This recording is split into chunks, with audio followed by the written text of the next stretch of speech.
చేసి చూద్దాం ఎలా ఉన్నారో. అన్ని పర్ఫెక్ట్ గా ఉన్నాయి. కంపల్సరీగా మీరు ఇంట్లో కూడా ట్రై చేయండి. సింపుల్ అయిన బగారా రైస్.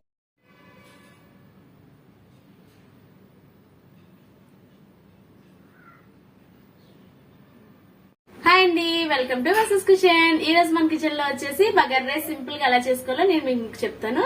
రండి చేద్దాం. ముందుగా స్టవ్ ఆన్ చేసుకుందాం. ప్యాన్ పెట్టుకుందాం.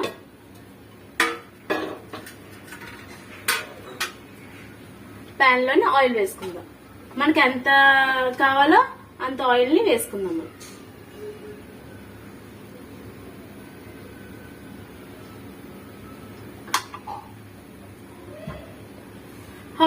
ఆయిల్ హీట్ అయిన దాకా కూడా హై ఫ్లేమ్ లో పెట్టుకుందాం.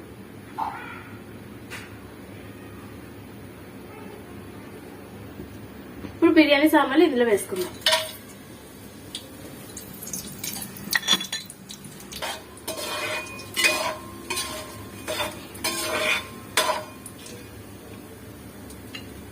ముందుగా తరిగి పెట్టుకున్న ఉల్లిపాయలు, పచ్చిమిరకాయలు, కరివేపాకు,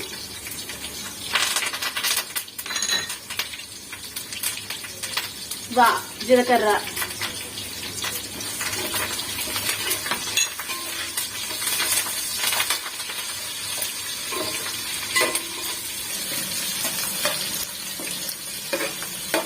బ్రౌనిష్ కలర్ లో వచ్చిందాక ఫ్రై చేసుకోవాలి. ఇది ఆనియన్స్ అనేవి బ్రౌనిష్ కలర్ వచ్చిందాక డీప్ ఫ్రై చేసుకోవాలి. బ్రౌనిష్ కలర్ లో వేగిపోయి ఇప్పుడు ఇందులో మనం అల్లం వెల్లుల్లి పేస్ట్ వేసుకుందాం. అల్లం వెల్లుల్లి పేస్ట్ కూడా వేగాలి.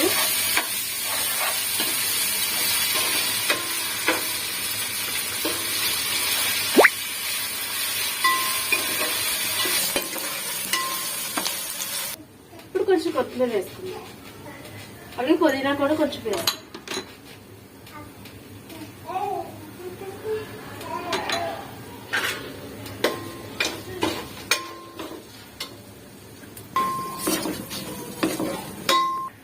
పసుపు వేసుకున్నాం. మనం కారం అనేది ఇందులో వేసుకోమండి, ఎందుకంటే పచ్చిమిరకాయల కారంతో మనం సరిపెట్టుకుంటే బగారా రైస్ లో కారం యూజ్ చేయకూడదు, బాగొద్దు. కారం ఆప్షన్ గాను పచ్చిమిరకాయలు అనేవి మనం వేసుకుంటాం.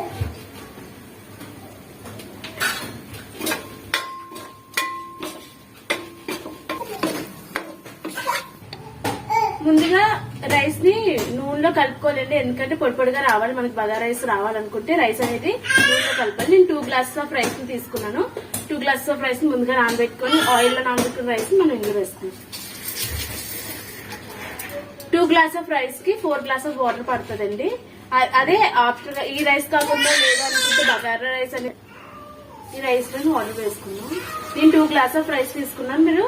మీకు ఎంత క్వాంటిటీలో కావాలో అంత క్వాంటిటీలో వేసుకుని 2 గ్లాస్ ఆఫ్ రైస్ కి 4 గ్లాస్ ఆఫ్ వాటర్ ని వేసుకుంటున్నాను.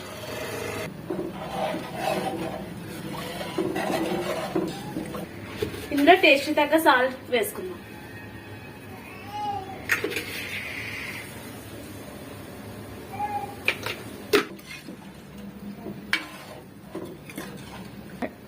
ఇందులో ఒక నిమ్మకాయ చెక్కను వేసుకోండి.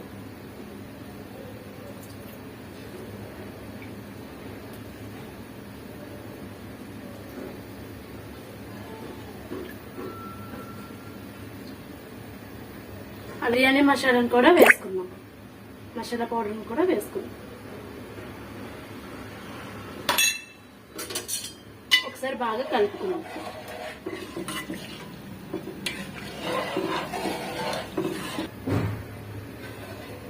ఒక పొంగు వచ్చిన దాకా హై ఫ్లేమ్ లో పెట్టుకుందాము. ఒక పొంగు వచ్చిన దాకా హై ఫ్లేమ్ లో పెట్టుకుని పొంగు వచ్చిన తర్వాత సిమ్ లో పెట్టుకుని మూత పెట్టేసుకుందాం. ఇది పొంగు వచ్చిందండి. పొంగు వచ్చిన తర్వాత మనం సిమ్ లో పెట్టుకొని మూత పెట్టేసుకోవాలి. మనకి రైస్ అయిన దాకా కూడా సిమ్ లో పెట్టేసుకొని ఉంచుకుందాం.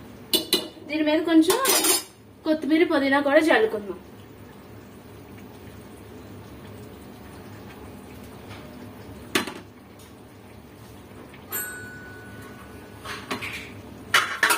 మూత పెట్టేసి సిమ్ లోనే ఒక 15 మినిట్స్ ఉంచుకుందాం. 15 మినిట్స్ తర్వాత ఓపెన్ చేసి చూసుకుందాం అయిందో లేదా.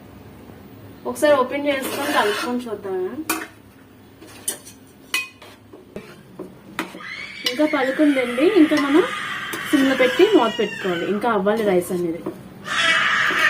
మధ్య మధ్యలో కలుపుకుంటుంటే మొత్తం అనేది మధ్య మధ్యలో మళ్ళీ కలుపుకుంటూ ఉండాలండి. మళ్ళీ లేదంటే అడుగు పట్టేస్తుంది. మధ్య మధ్యలో కలుపుకుంటుంటే కొంచెం కలుస్తూ ఉంటుంది రైస్ అనేది.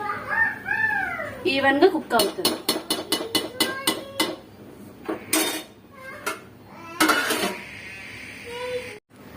ఓపెన్ చేసి చూసుకుందాం.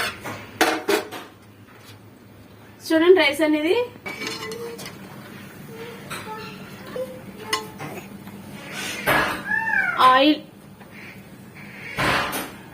ఆయిల్ కలుపుకోవడం వల్ల రైస్ లోనే మనకి రైస్ అనేది పొడి పొడిగా వచ్చింది.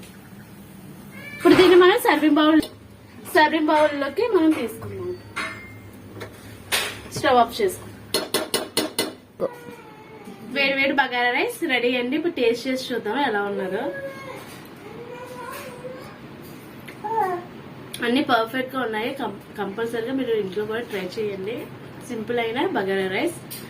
మరికొన్ని వీడియోస్ కోసం మీ ముందుకు రావాలంటే లైక్ చేయండి, షేర్ చేయండి, కామెంట్ చేయండి.